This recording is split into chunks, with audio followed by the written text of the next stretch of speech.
What's the coldest thing you've ever said to shut down your toxic parent? My mom spent years telling me I was lucky she kept me. Said most women would have given up a disabled kid for adoption. I was born with a club foot, had surgeries, wore braces, the whole thing. By age 12, you could barely tell, but she never let me forget it. Every time I wanted to play sports or go to sleepovers, she'd guilt trip me. Remember how much I sacrificed for your condition? Other mothers wouldn't have bothered with all this. She'd wave her hand at my perfectly normal foot like it was some massive burden she was still carrying. When I made varsity soccer junior year, instead of being proud, she rolled her eyes. Don't get cocky. You're only there because they need to fill quotas for kids like you. Kids like me, as if I was still that scared 6-year-old in leg braces. Senior year, I'm filling out college applications and she starts her usual routine. You better pick something practical. Can't rely on looks or athletics like normal kids. Maybe accounting or something safe. I'd gotten scout interest from 3 Division II schools. My coach said I had real potential. But every time I brought it up, Mom would shut it down. Don't set yourself up for disappointment, honey. They're just being nice. That Thanksgiving, my Aunt Sarah had been drinking wine all afternoon. She pulled me aside in the kitchen while Mom was in the bathroom.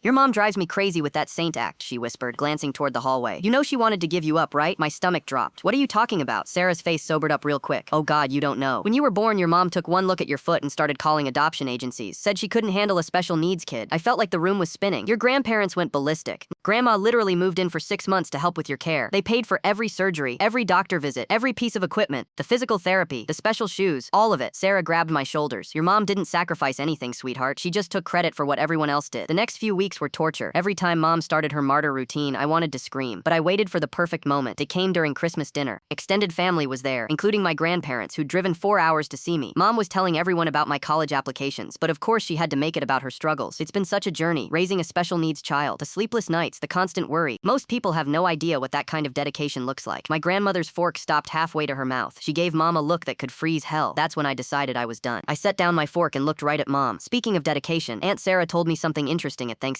Mom's face went white. She knew exactly what was coming. She told me that when I was born, you called adoption agencies because you didn't want a disabled kid. The entire table went silent. You could hear the grandfather clock ticking in the living room. She told me that Grandma and Grandpa are the ones who paid for everything. Every surgery, every appointment, every piece of equipment I ever needed. My grandmother was nodding slowly, tears starting to form in her eyes. Mom tried to interrupt. That's not how it happened. You don't understand. But I wasn't finished. For 18 years, you've guilt-tripped me about being born different. Made me feel like some burden you heroically carried. I stood up, looking down at her. But the truth is, Mom, the only thing you sacrificed was your chance to abandon your own kid. Congratulations, you did the bare minimum and took credit for everyone else's love. She started crying, those big dramatic sobs she always used to manipulate people. But this time, nobody comforted her. My grandfather reached over and squeezed my hand. I'm proud of you, kiddo. Mom left early that night. We haven't talked since. Honestly, it's been the most peaceful few months of my life. Last week, I committed to play soccer at state. My grandparents were the first people I called.